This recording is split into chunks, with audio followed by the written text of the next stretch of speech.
você tenha acompanhado aqui conosco no Epoch Times a constante reportagem, a constante cobertura que a gente faz sobre operações de influência chinesas no exterior, seja com patrocínio de jornais, por exemplo, como se revela pela Lei de Registro de Agentes Estrangeiros dos Estados Unidos, seja pela intimidação de dissidentes e por aí vai.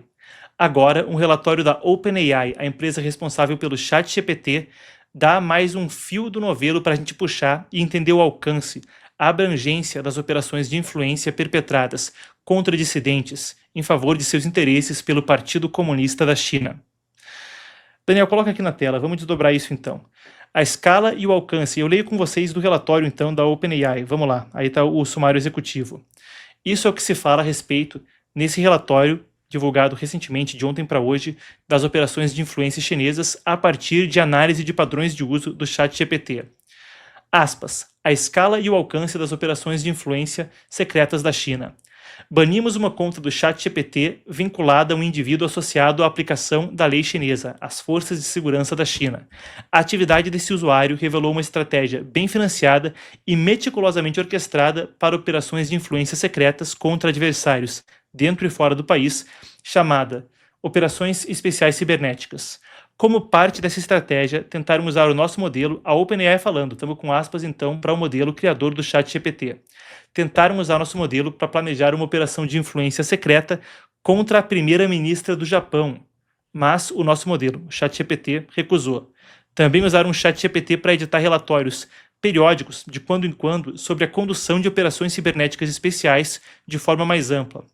Essas atualizações sugerem que a aplicação da lei chinesa, as forças de segurança da China, haviam, em última análise, lançado a operação visando a primeira-ministra sem usar o nosso modelo. A gente vê a gravidade do assunto, então, o que vem a partir desse relatório aqui, com o que se apura pela OpenAI, teria havido uma operação de influência da China contra a primeira-ministra do Japão, tentou usar o GPT, não conseguiu e prosseguiu por outros meios. Segue o relatório da OpenAI. Também sugere que os agentes de ameaça haviam conduzido muitas outras operações anteriores, em um esforço abrangente para suprimir a dissidência, silenciar críticos, tanto online quanto offline, tanto na China quanto fora dela. Esse esforço parece ser de grande escala, exigir muitos recursos e ser sustentado envolvendo pelo menos centenas de funcionários, milhares de contas falsas em dezenas de plataformas e o uso de modelos de IA implantados localmente, especialmente chineses.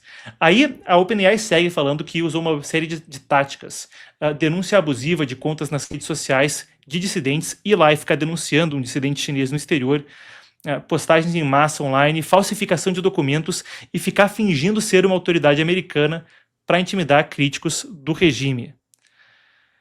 É parte do que fala então a OpenAI. Para desdobrar esse cenário complexo, eu falo na sequência com Emanuele Coure. Ela volta conosco então, a editora de China aqui do Epoch Times, para a gente abordar essa campanha global de influência, como denuncia a criadora do ChatGPT, a OpenAI. Vamos lá, traz a transição, vamos conversar com a Manu.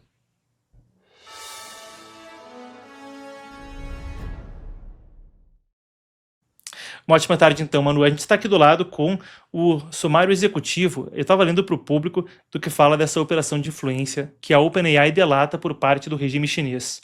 Isso é parte de um padrão mais amplo que a gente já tem acompanhado. O quão grande é a revelação disso acontecendo em grande escala com IA, como agora pode ser documentado por esse relatório, então, da criadora do ChatGPT, Manu.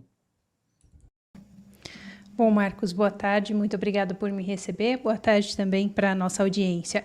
Marcos, esse relatório que foi divulgado, ele é muito significativo porque essas campanhas nas redes sociais, elas já vinham acontecendo há algum tempo, era perceptível, inclusive outros relatórios já tinham apontado isso.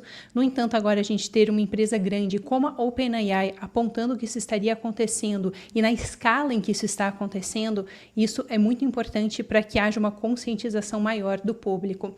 Outra questão que também chama bastante atenção é que o relatório apontou que foi um oficial chinês que estava tentando fazer a utilização dessa ferramenta, indicando diretamente, então, uma relação com o Partido Comunista Chinês. Além desse relatório, outros relatórios esse ano também já foram publicados, trazendo à tona essa influência que o regime chinês tem tentado propagar através das redes sociais. Até nesse relatório em específico, eles comentam sobre alguns atos do regime que não funcionam necessariamente pelas redes sociais, né? É uma campanha muito grande.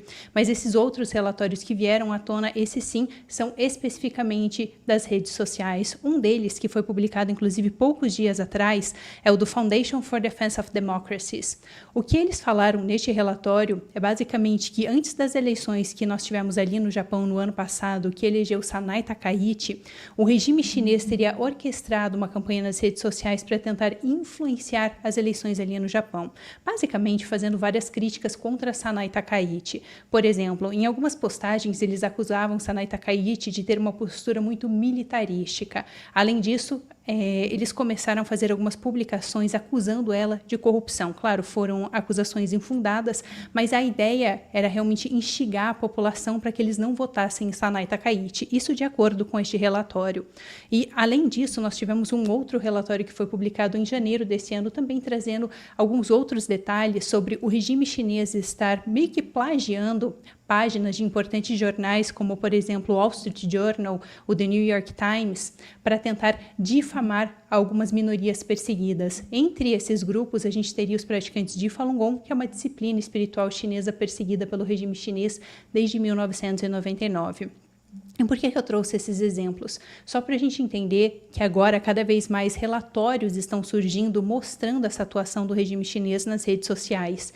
E isso é muito importante porque nos últimos anos eu inclusive cheguei a falar com a Sarah Cook, que é uma das maiores pesquisadoras sobre a atuação do regime chinês nas redes sociais. Ela inclusive trabalha para Freedom House e outros institutos, e ela me contou durante uma entrevista que nos últimos anos, sob Xi Jinping, essas campanhas de propaganda e de difamação do regime chinês nas redes sociais, elas têm aumentado muito, só que em muitos casos faltavam provas de que essas redes sociais estavam conectadas com o regime chinês. Por isso, justamente agora, a publicação desses relatórios e um relatório publicado pela OpenAI, que é uma empresa de inteligência tão grande, tudo isso são comprovações importantíssimas para a gente entender melhor o que está acontecendo.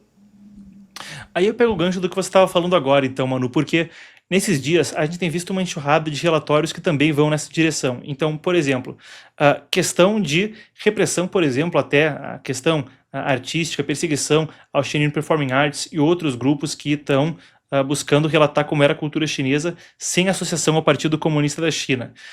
Depois, relatórios também falando a respeito da intensificação da perseguição contra a minoria uigur na região de Xinjiang, no oeste do país. Um negócio que a gente tem detalhado aqui faz tempo, coisa horrorosa que acontece com eles, políticas de colocar oficial do partido, né, se reunir e tornar-se família, como se chama a política do partido, colocar oficial do Partido Comunista Chinês para morar com aquela família para que mude a religião, os costumes e tenha que se assimilar ao Partido Comunista da China.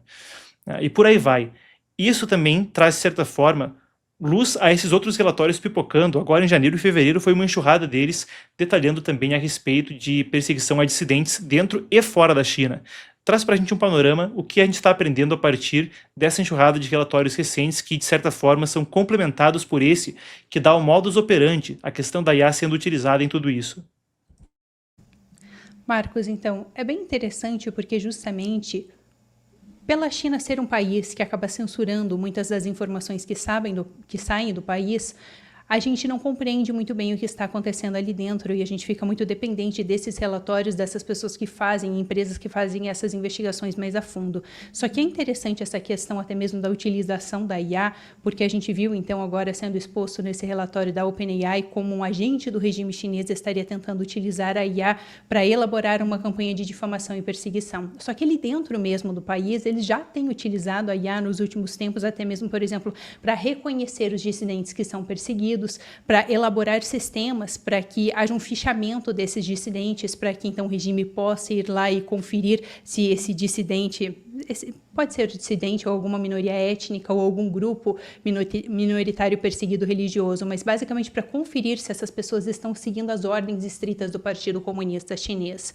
Você até comentou sobre os relatórios que falam agora sobre a questão do controle dessas minorias, e um relatório bem importante que foi publicado há poucos dias atrás é da NPC Observer. Basicamente, eles trouxeram à tona que agora o regime chinês implementou uma nova legislação ali dentro, onde eles proíbem que as outras etnias, como por exemplo os uigures ou os tibetanos, que eles possam utilizar as suas línguas de origem para se comunicar. Eles são obrigados agora a utilizar o mandarim. Isso, na verdade, faz parte de uma campanha mais ampla do regime chinês chamada de sinicização, que seria basicamente alinhar todas as etnias e todas as religiões aos valores marxistas chineses. E por que eu estou enfatizando essa questão dos valores marxistas chineses? Porque a sinicização era uma campanha que existia realmente quando existiam as dinastias chinesas, só que isso acontecia de uma forma totalmente diferente, porque existia o princípio de tentar alinhar algumas religiões que eram ocidentais com os valores chineses. Só que hoje em dia, o regime chinês utiliza isso, então, para alinhar todas essas culturas, essas etnias e religiões aos princípios marxistas, basicamente o princípio principalmente de Xi Jinping, a ideia central ali da sinicização que está sendo feita hoje em dia era isso. Então agora a gente vê um novo passo nesse sentido, que é justamente proibir que essas minorias étnicas possam utilizar a sua língua de origem. E é até interessante isso, Marcos, porque como as crianças elas já vão para a escola sendo ensinadas mandarim, é muito difícil que, se isso continuar por muito tempo, eles consigam recuperar 100% essas línguas. Isso é o que indicam alguns relatórios, justamente porque as crianças já vão para a escola, então, aprendendo o mandarim ao invés da sua língua original. Perfeito, então. Manu, muito obrigado por ajudar a gente a desdobrar isso. Relatório explosivo da OpenAI que vem à tona, também com denúncias de violações de direitos humanos e outros relatórios que vêm à tona, incluindo a minoria uigur no oeste da China, na região de Xinjiang. Manu, eu me despeço de ti, mas você segue comigo porque a gente tem mais para abordar no programa de hoje. Você, eu digo o público. Então, eu me despeço de ti agora, Manu, mas eu sigo com você que está nos acompanhando porque a gente tem mais para abordar. Antes disso, eu quero trazer à tona o seguinte: embora a gente fale bastante sobre a China aqui nesse canal, a gente sempre acha importante fazer uma distinção entre o povo chinês e o regime comunista chinês. O atual governo da China é uma fração pequena da existência do país e não representa a história civilizacional de 5.000 anos, do que foi, pela maior parte da história humana, a nação mais próspera do planeta, profundamente conectada às artes e à vida espiritual. Por isso também que somos parceiros de mídia do Shenyun Performing Arts, a companhia de dança chinesa com sede em Nova York e atualmente banida na China pelo governo do Partido Comunista Chinês, se apresentando em mais de 100 cidades em todo o mundo a cada ano, não na China, no resto do planeta. Essa é uma companhia que mostra ao mundo a China antes do comunismo. Vamos dar uma olhada juntos? Eu fico na tela com vocês. Daniel, solta aqui pra gente, vamos colocar o clipe então do Shenyun Performing Arts, cara, é de arrepiar, vamos lá.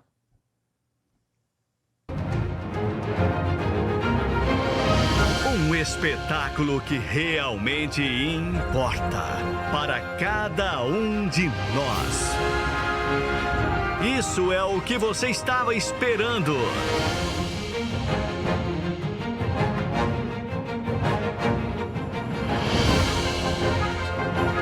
Shenyun, uma produção inédita todos os anos. Corta pra mim isso aí, traz o squeeze, Daniel. Cara, eu não sei se deu pra perceber aí, mas eu tô com o cabelo em pé. É brincadeira, mas é de arrepiar mesmo, pessoal. Mais uma vez, então, a China antes do comunismo mostrada com a verdadeira arte tradicional chinesa em turnê no Brasil de 26 de abril a 10 de maio. Anota aí, 26 de abril a 10 de maio. Você que mora em São Paulo, Porto Alegre e Curitiba não pode perder. Sucesso de público há anos. São 7, 8 companhias em turnê simultaneamente pelo planeta, com shows lotados da Europa à Ásia até a América Latina. Reserva agora o teu ingresso pelo link na descrição, no chat. Quem está na TV é pelo QR Code aqui na tela. Crianças são permitidas, tá? A partir de 5 anos. O Epoch Times é um orgulhoso parceiro de mídia do Shenyun Performing Arts. Tá dado o recado. Você que for em São Paulo, pode ser que a gente se encontre, hein? Para quem fala que eu não existo, que eu sou modelo, vai lá me ver pessoalmente, então a gente vai se encontrar no Teatro Bradesco, em São Paulo.